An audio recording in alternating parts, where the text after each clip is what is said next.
I'm not saying he's David Ortiz, but I play with David, and you're talking about big spots and coming up big.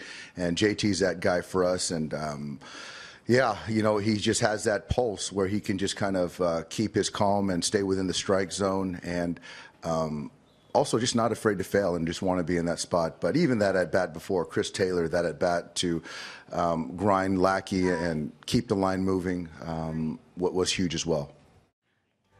Dave Roberts talking about Justin Turner, and he was the show in Game 2. Pick this one up, bottom 5 with a man on, and he's going to hit that base hit to right. What a great piece of hitting. Going with the pitch, knowing the situation, finding that hole on the right side and scoring the run. Big stuff. That brought in Charlie Culberson to tie the game, and then bottom of the ninth, still tied up at 1, and there it is. John Lackey serving it up, and Justin Turner with the walk-off 3-run homer.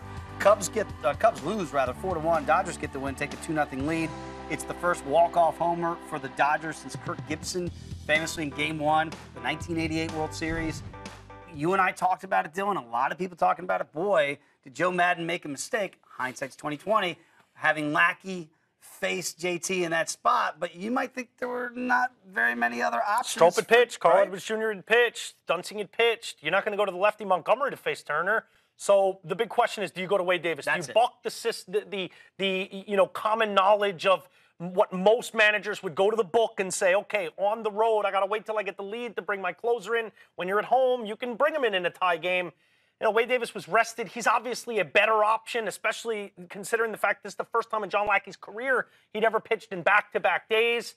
You just always felt like Turner was going to get him here. Yeah. I love Dave Roberts' explanation there about the calm pulse, the calm demeanor of just finding a pitch and doing some damage with it. That's exactly what Turner did. And I also like what Dave Roberts said about the rookie Chris Taylor. The steely nerve to work pitches, to grind out an at-bat, go 3-2, and get a walk that turns it over to Justin Turner, who everyone in that stadium had the utmost of confidence was going to come through. I thought it was going to be a single, a little single like it was the first at-bat. Right. CNI, find a hole, Puig comes around and scored the game-winning run. I didn't think it was going to be 400-plus feet later. No. And that great catch by the fan just sitting there.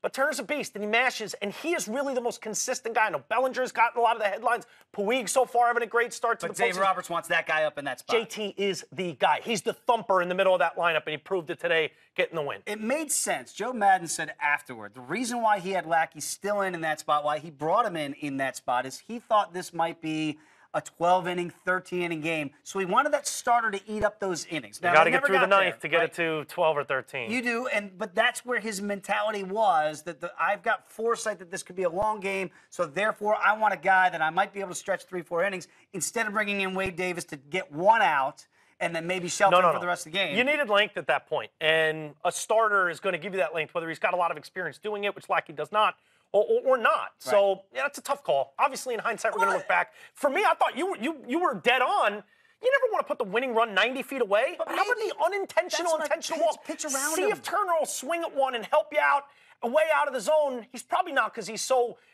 cool under pressure and he's got such great plate discipline. So you give him the walk and then you attack the rookie Bellinger next. On deck. Who's a lefty, then maybe you could bring in Montgomery to go lefty-lefty. And he could be a guy that could go 3-4 innings if you need be. We've seen that role before. It's so easy for us to do, Joe Madden, to do your job. We understand that. But that's half the fun of postseason baseball, right? We saw it with Joe Girardi in New York. You see even with Tito Francona. I'm always a genius in my armchair. It's so easy. It's so easy. I'm an armchair genius. I've always been an armchair genius. To be a manager, it's so easy to do, but it's not easy for what are you thinking, Joe?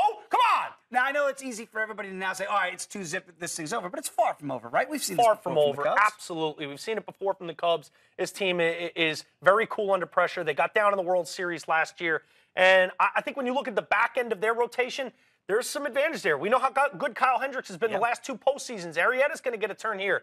Darvish is very, very good, and we know his stuff is unbelievable. This should be a very interesting Game 3. It's one, obviously, this is the biggest overstatement of the year, but that they have to get Game 3 at home. Very quickly, you a little surprised they're doing this without Corey Seager? No, the Dodgers have that it factor. I think this is a much better Dodgers team than the Cubs beat last year. They're just doing what they've done all year. Beat teams with a great bullpen and a new hero every day. 2-zip right now, Dodgers in command.